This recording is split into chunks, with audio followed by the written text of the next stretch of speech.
ज्ञानेश्वर माऊलींच्या समाधीच्या इथे आलेलो आहे आणि खूप छान वाटतंय. दर्शन घेतलं आहे आता. चांगलं फील होत आहे. खरंच खूप छान वाटतं. ओम रामकृष्ण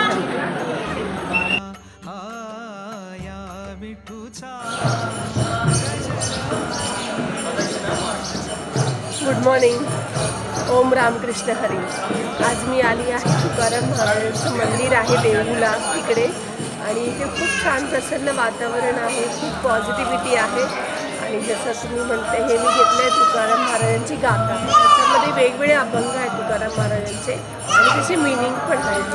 आणि तसंच इकडे स्वयंभू विठ्ठल रखुमाईचं मंदिर आहे. खूप पुरातन मंदिर आहे हे, आणि इथे खरंच खूप पॉझिटिव्हिटी वाटते, खूप छान वाटतं. तुम्ही पण नक्कीच या इकडे, खूप छान वाटतं. ओम रामकृष्ण हरी. कर्पूर गौरम करुणावतारम संसार सारम भुजगेंद्रहारम.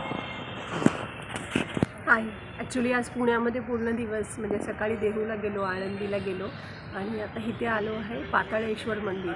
हे शंकराचं मंदिर आहे आणि खूप पुरातन काळातलं आहे.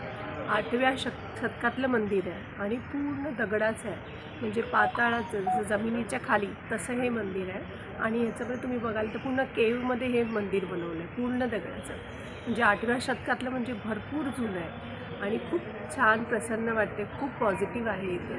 तर आज खूप छान वाटते मला इकडे. आम्ही खूप छानपैकी बसलो शांत, आणि ह्या वातावरणामध्ये सगळी झाडं, पूर्ण दगडाचं मंदिर, एवढं थंडगार आहे आतमध्ये, खूप छान वाटतं. सो माझा हा दिवस खूप छान गेला. थँक्यू.